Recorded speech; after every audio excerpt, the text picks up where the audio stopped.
యుద్ధం ముగించేందుకు America ఇజ్రాయెల్కు Iran 3 షరతులు విధించింది. ఇరాన్ హక్కులను అంతర్జాతీయంగా గుర్తించాలని మొదట షరతు టెహ్రాన్ విధించింది. యుద్ధ దాడులతో జరిగిన నష్టాలకు పరిహారం చెల్లించాలని ఇరాన్ తన సెకండ్ కండిషన్ చెప్పింది. భవిష్యత్తులో ఇరాన్పై దాడులు జరగవని హామీ ఇవ్వాలని అమెరికా ఇజ్రాయెల్కు 3వ షరతు పెట్టింది. ఈ 3 షరతులకు ఓకే అంటేనే యుద్ధానికి ముగింపు ఉంటుందని ఇరాన్ ప్రకటించింది. వెస్ట్ ఏషియాలో ఉద్రిక్తతలు కొనసాగుతున్న వేళ ఇరాన్ ఈ ప్రకటన చేసింది. ఇదే అంశంపై అప్డేట్స్ మా కరెస్పాండెంట్ వెంకటేష్ ఇస్తారు ఢిల్లీ నుంచి. వెంకటేష్, చెప్పండి, ఇరాన్ 3 షరతులతో ముందుకొచ్చిన పరిణామాన్ని ఏ రకంగా చూడాల్సిన అవసరం ఉంటుంది? యుద్ధం ముగిసింది అని ట్రంప్ ప్రకటించడం, యుద్ధం ముగించింది అని చెప్పడానికి మేం కదా రావాలి అని ఇరాన్ ఒక 4 రోజుల క్రితం మాట్లాడింది చూసాం. ప్రస్తుతం ఈ పరిణామాలని ఎలా చూస్తోంది న్యూఢిల్లీ? ఏంటి మీ దగ్గర ఇన్పుట్స్? యుద్ధాన్ని ముగించేందుకు 3 షరతులను ఇరాన్ పెట్టింది. ప్రధానంగా ఇరాన్ అధ్యక్షుడు ఈ ప్రతిపాదన చేశారు. అందులో మొదటి ప్రతిపాదన ఇరాన్ హక్కులను అంతర్జాతీయంగా గుర్తించాలని ఆయన డిమాండ్ చేశారు. రెండవది, యుద్ధం దాడులతో జరిగిన నష్టాలకు ఇరాన్ కు నష్టపరిహారం చెల్లించాలనేది 2వ షరతు.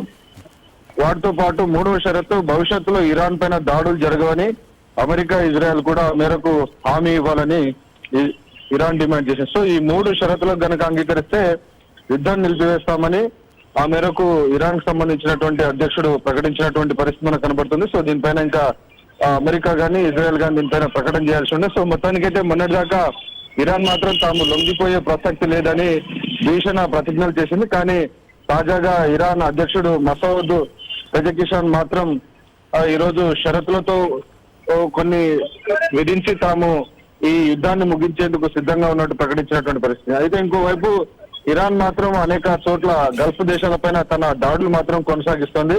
ప్రధానంగా కువైట్, ఖతార్, యుఏఈ, సౌదీ అరేబియాలో భారీ ఎత్తున మిసైల్స్ ను ప్రయోగిస్తుంది. ఈ మేరకు ఆయా దేశాల్లో ఉన్నటువంటి ఎయిర్ డిఫెన్స్ సిస్టమ్ అంతా కూడా వీటిని చాలా సమర్థవంతంగా తిప్పికొడుతున్నటువంటి పరిస్థితి. సో మొత్తానికి ఆల్మోస్ట్ యుద్ధం ప్రారంభమై ఆల్మోస్ట్ 13 రోజులు గడిచింది. సో అన్ని వైపులా, ఇటు 2 వైపులా కూడా నష్టం జరుగుతోంది.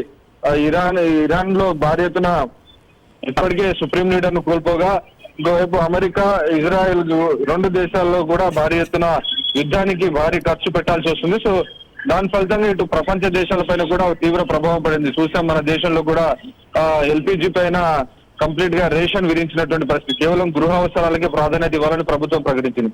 సో మొత్తం ఇంపాక్ట్ ప్రపంచ వ్యాప్తంగా ఉన్న నేపథ్యంలో అనేక 3 దేశాలన్నీ కూడా మధ్యవర్తిత్వం వహించి ఇరాన్ పైన ఒత్తిడి తీసుకొచ్చాయి. సో ఆ నేపథ్యంలో ఈ 3 షరతులను విధించింది. సో ఆ 3 షరతులు కనుక అంగీకరిస్తే యుద్ధాన్ని నిలిపివేసేందుకు సిద్ధమవుతున్నారు. All right, Venkatesh, thanks for the inputs.